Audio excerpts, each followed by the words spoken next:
I've been struggling with what's been going on in our country. It's early January, mid-January of 2021. Talking to different family members, different friends, and as I've talked to them, I've started to realize that there are some basic things that we need to really focus on in order to keep our country healthy and strong and working. And those things are family. I believe the family is the foundation of what the rest of the world works like. If our families are working, the world is working much better. Another thing that's, to me, an extremely high value is freedom. Freedom from fear, unreasonable, irrational fears, and yet being aware of what things are impacting our freedom and not letting them destroy our freedom that we've enjoyed in this country. Freedom to work and earn a living and own things and so on that some people that I've talked to feel are very threatened right now.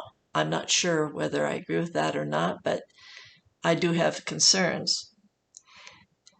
A couple other F words that I think are important besides freedom and family is faith.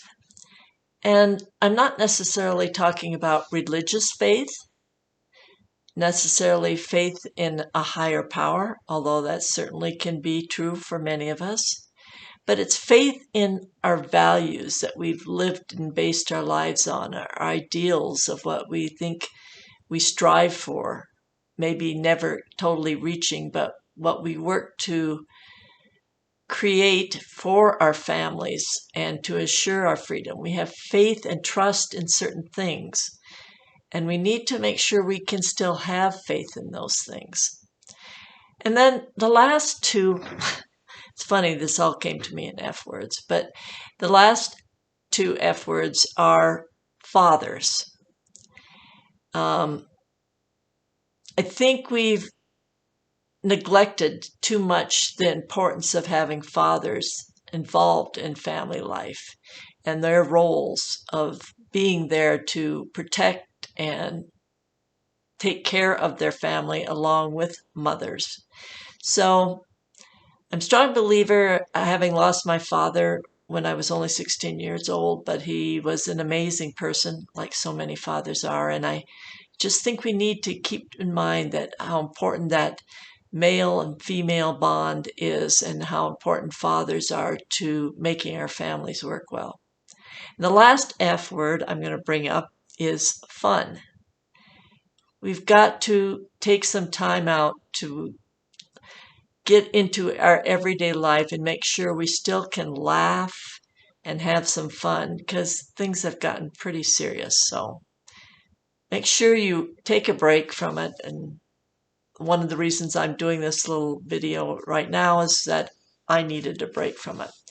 So anyway, after all this discussion about what's important foundations of family and freedom and so on, I came across an old column I wrote a while back, and I'm really thinking about that whether we are going to have a family reunion this year for my extended family. We had one about 2 years ago, and it was such fun. We had a great time at it.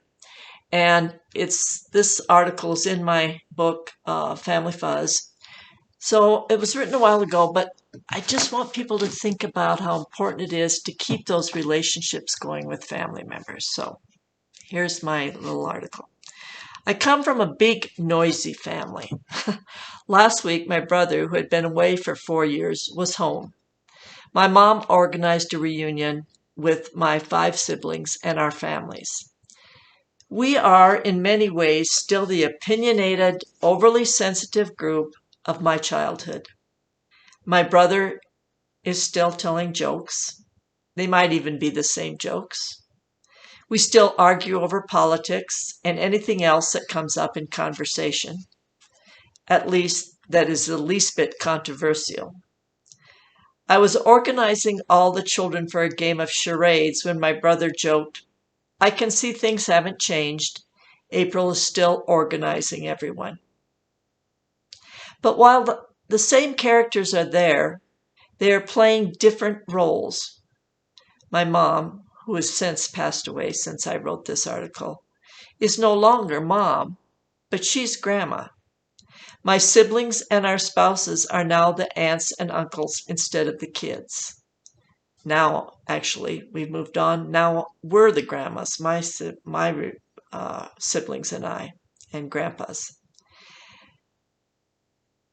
Our children are now the cousins who play in the creek, burn marshmallows, and yell at each other. These changes create mixed feelings in me. My nuclear family of the past is now my extended family of the present. Our children are our family's future. I am aging. My time is passing. Yet somehow, in a strange, almost magical way, because my family continues to grow and be young, so do I. The new generation represents new hope for growth while keeping continuity with the past. The past seemed to haunt our reunion. When my niece showed her skill at gymnastics, I saw two skinny performing ghosts beside her. They were my sister and I twirling our batons. When the cousins tried to spear the fish with the stick, there were my brothers and cousins catching trout from the same stream 30 years ago. The reunion wasn't perfect. When families like mine get together for any length of time, there's bound to be some conflict. However, a comment I heard at a beauty shop earlier in the week kept any minor disagreements in perspective. I told my hairdresser I was having my hair done for pictures at my family reunion. She said, "That's neat. The last time my family was together, we were planning to take pictures too." Then my brother called. He couldn't make it home for the reunion. We called the photographer to cancel the pictures. He suggested that we have someone stand in for my brother. Then my brother had his picture taken separately, and we pasted his head on the stand-in's body. "It worked great," the hairdresser said. "You can't even tell that he wasn't there." Then she added a comment that helped me put any differences I had with my family in perspective.